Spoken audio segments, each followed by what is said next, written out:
성부와 성자와 성령의 이름으로 말씀드립니다. 아멘.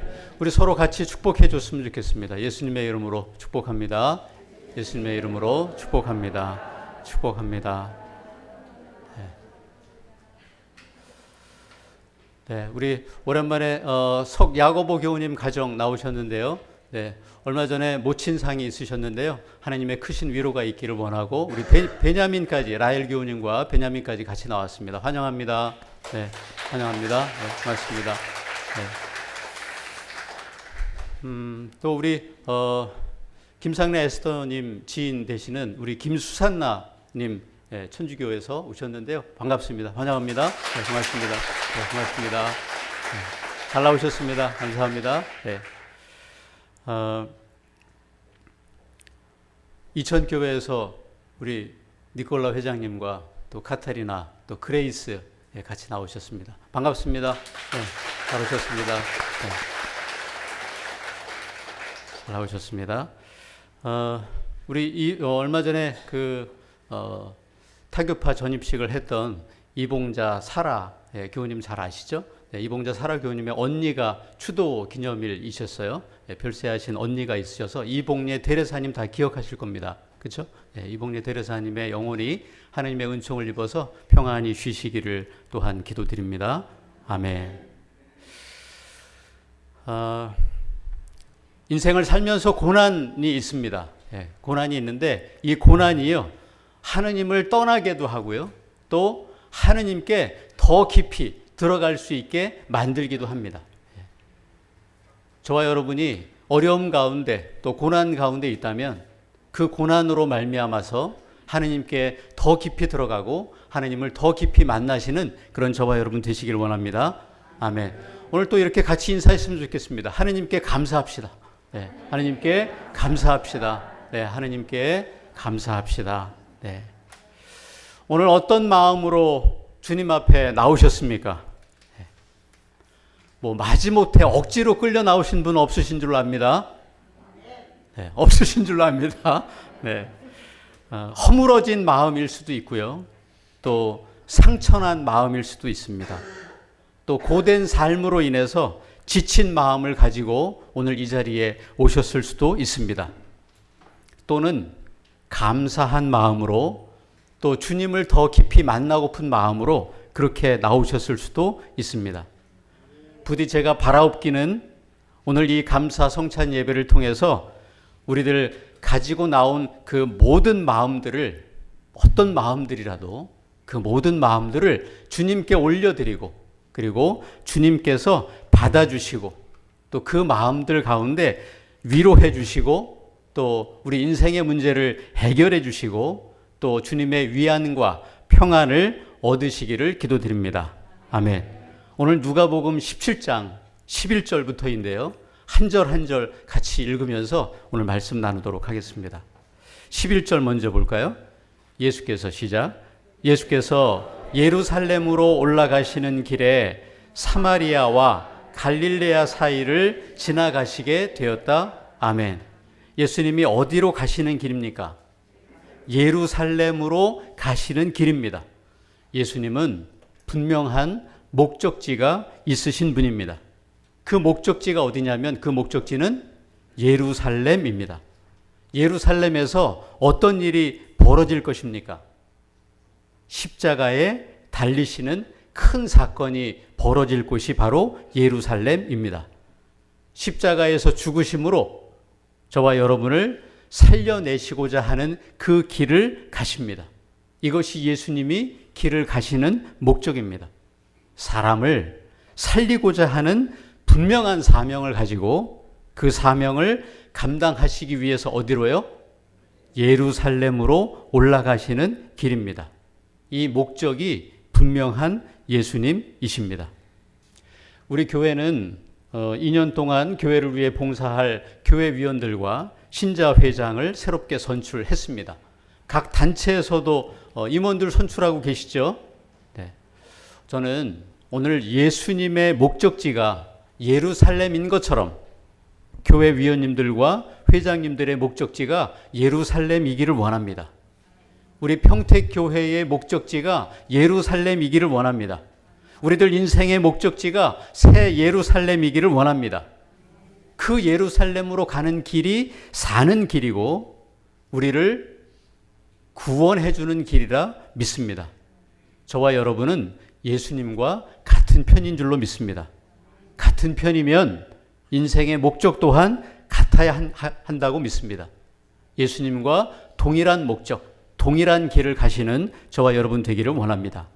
그래서 우리 모두가 사람을 살리는 인생 되시고 영혼을 살리는 우리 평택교회가 되고 이런 분명한 목적을 가지고 살아가시는 저와 여러분 되시기를 원합니다.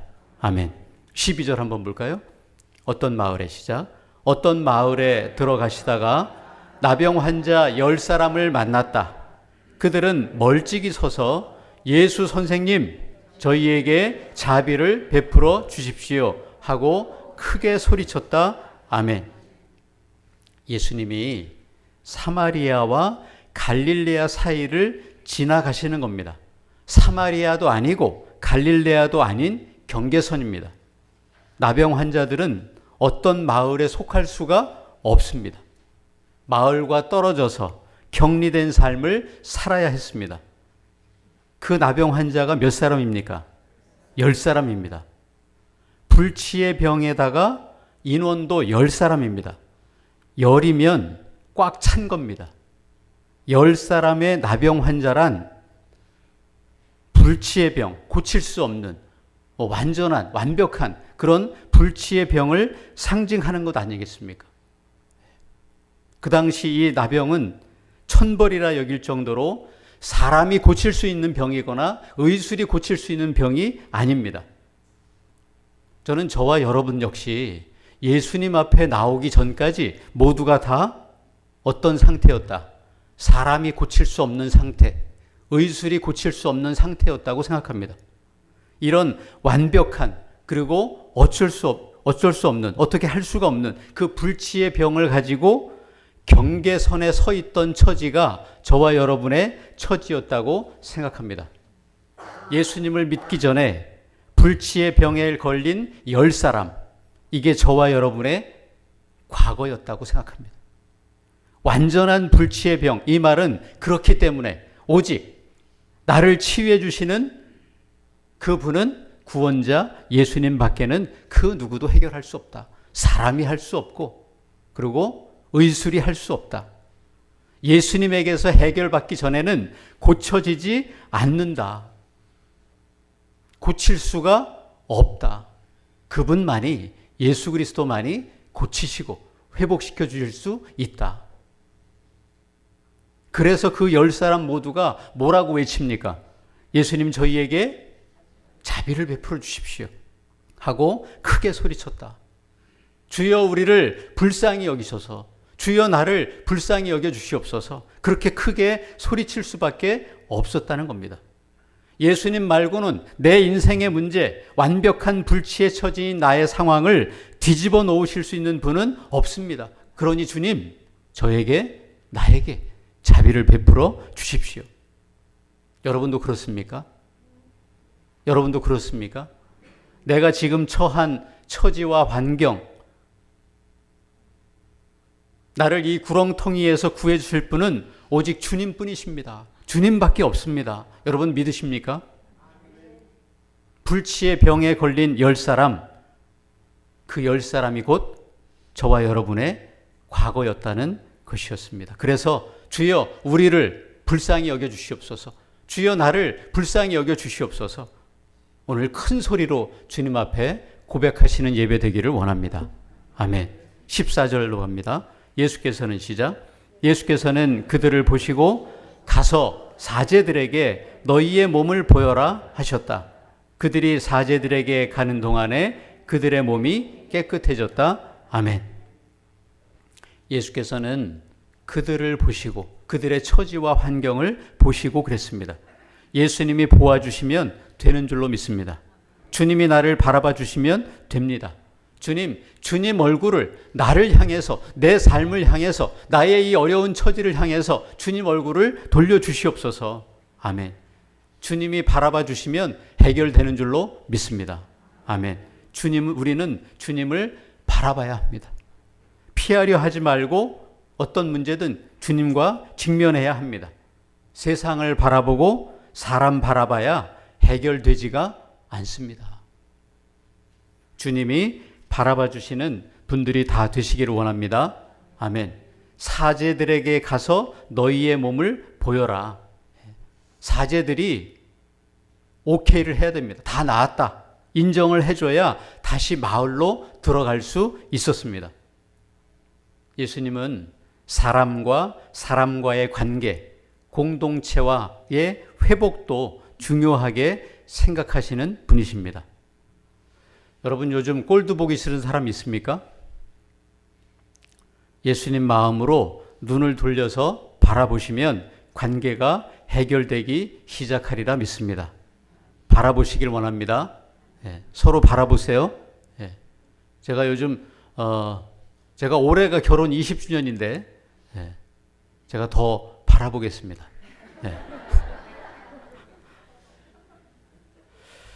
예수님 마음으로 남도 바라봐 주시고 예수님 마음으로 내 모습도 들여다보시는 그런 저와 여러분 되기를 원합니다. 그래서 우리 공동체 안에 모든 관계가 다 회복되기를 원합니다. 아멘. 15절입니다. 그들 중 한 사람은 자기 병이 나은 것을 보고 큰 소리로 하느님을 찬양하면서 예수께 돌아와 그 발 앞에 엎드려 감사를 드렸다. 그는 사마리아 사람이었다. 아멘.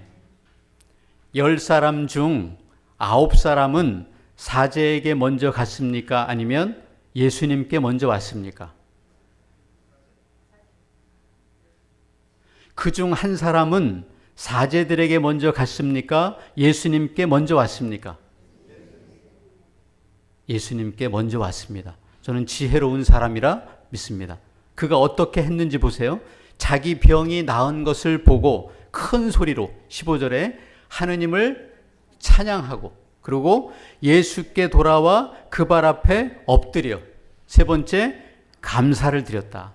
하느님을 찬양하고 엎드려 기도하고 감사드리는 게 뭡니까? 오늘 이 감사 성찬 예배인 줄로 믿습니다. 예배인 줄로 믿습니다. 불치의 병에 걸렸던 우리를 그 고치신 목적은 뭡니까? 하느님을 예배하는 사람으로 살아라. 저와 여러분 인생의 목적은 하느님을 예배하는 자로 사는 것이라 믿습니다. 아멘. 우리 정연주 카타리나가 이제 결혼을 해요. 그렇죠? 결혼을 합니다. 이번 주일이 우리와 함께 지내는 마지막 주일입니다.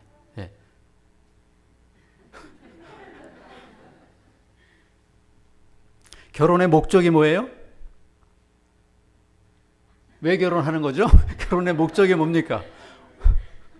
하느님을 그렇죠. 예배하기 위해서. 하느님을 더 잘 예배하기 위해서. 여러분들 결혼하신 분들 결혼의 목적이 뭐예요? 하느님을 예배하기 위해서. 하느님을 예배하기 위해서 결혼한 겁니다. 교회 위원이 선출이 됐어요. 신자 회장으로 선출이 됐습니다. 목적이 뭡니까? 하느님을 예배하기 위해서. 우리가 열심히 공부해야 되는 이유가 뭡니까? 하느님을 예배하기 위해서. 전도하는 이유가 뭡니까? 선교하는 이유가 뭡니까? 하느님을 잘 예배하는 사람들이 되기 위해서. 저와 여러분의 인생의 목적이 뭐라고요? 하느님을 예배하기 위해서입니다. 하느님을 먼저 찾아와서 예배한 한 사람이 있는데 그가 어디 사람이랍니까? 사마리아 사람들이다. 유대인들이 그토록 개처럼 취급했던 그 사마리아 사람입니다. 내가 어떤 사람인지가 중요하지 않습니다. 내가 어떤 처지에 있는지가 중요하지 않습니다. 내 형편과 처지와 상황보다 중요한 것은 어떤 상황 가운데서도 하나님을 먼저 예배하는 예배자로 사는 삶이 아름다운 삶이라 믿습니다. 아멘. 17절에요. 이것을 보시고 예수께서는 몸이 깨끗해진 사람은 10사람이 아니었느냐? 그런데 9은 어디 갔느냐? 하느님께 찬양을 드리러 돌아온 사람은 이 이방인 한 사람밖에 없단 말이냐 하시면서 그에게 일어나 가거라 내 믿음이 너를 살렸다 하고 말씀하셨다. 아멘. 10사람 모두가 예수님한테 나병을 치유받고 살았습니다. 죽을 것 같은 병에서 살아났어요. 그래서 10사람 모두가 전에 살던 마을로 들어가서 이제 마을 공동체와도 살 수가 있었습니다. 나병이 나았다는 것을 사람들에게 인정받고 살았습니다. 예수님이 고쳐준 사람은 10사람인데 9은 어디 갔냐 하시면서 그중 한 사람에게 이런 말씀을 해주세요. 일어나 가거라. 내 믿음이 너를 살렸다. 다 살긴 살았는데 진짜 산 사람은 누굽니까? 하느님을 찬양하는 너의 믿음이 너를 살렸다. 예수님 발 앞에 돌아와서 엎드려 기도하는 너의 믿음이 너를 살렸다. 하느님께 감사하는 너의 믿음이 너를 진정 살렸다. 예수님은 이렇게 말씀하십니다. 나병에서 고쳐주신 거로만 보면 살기는 10사람이 다 산 거 아닙니까? 근데 진짜 산 사람은 너 하나다. 하느님을 찬양하는 너의 믿음이 저와 여러분을 살리는 줄로 믿습니다. 아멘. 예수님 발 앞에 엎드려 기도하는 저와 여러분의 믿음이 우리를 살리는 줄로 믿습니다. 아멘. 하느님께 감사하는 오늘 이 감사 성찬절 예배를 통해서 하느님께 정말로 감사하는 그 우리들 믿음이 우리를 진정으로 살리는 줄로 믿습니다. 아멘. 예배하는 너의 믿음이 너를 살렸다. 아멘.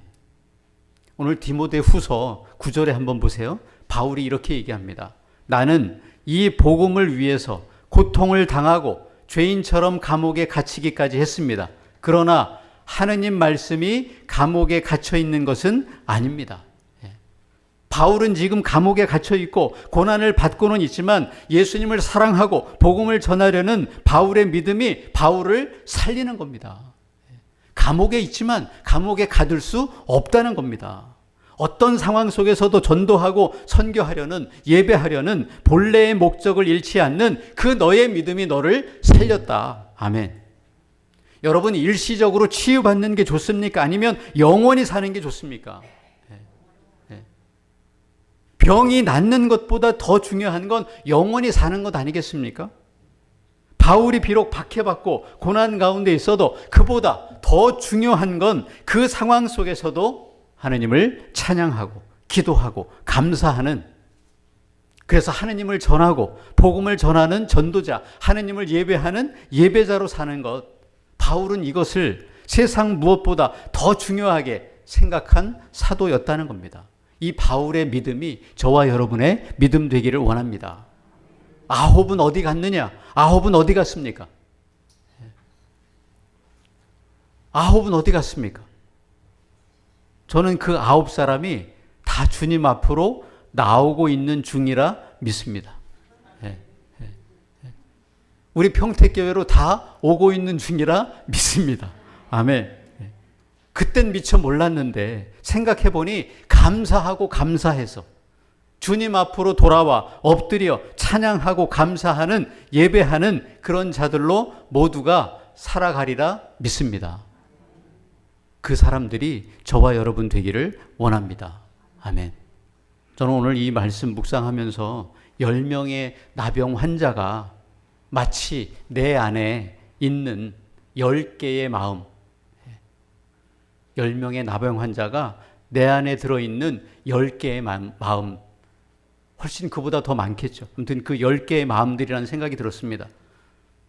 10사람이 다 나오지 않고 단 한 사람이 돌아와도 예수님은 그를 불쌍히 보시고 살리시는 분입니다. 오늘 저와 여러분이 오늘 이 예배하러 오실 때 10가지 마음을 다 가지고 나오시지 않았다 하더라도 그 중에 한 가지 마음, 상처받은 마음 그 한 가지, 관계가 깨어져서 아픈 마음 그 한 가지, 그 마음 한 가지만 가지고 나오셨어도 주님은 그 마음을 축복해 주시고 살리시고 회복시키는 분이라 믿습니다. 외로운 마음, 때로는 우울한 마음, 육신의 고통 때문에 아픈 마음, 그 한 가지 마음만 들고 오늘 이 앞에 나오셔도 주님께서 다 위로해 주시고 능히 어려움들을 이길 힘을 저와 여러분에게 내려주시는 줄로 믿습니다. 사랑하는 교우 여러분, 이 믿음 가지고 감사하며 예배하여서 나도 진정으로 살고 이웃도 진정 살리시는 분들이 다 되시기를 예수님의 이름으로 간절히 축원합니다. 아멘. 성부와 성자와 성령의 이름으로 말씀드렸습니다. 아멘.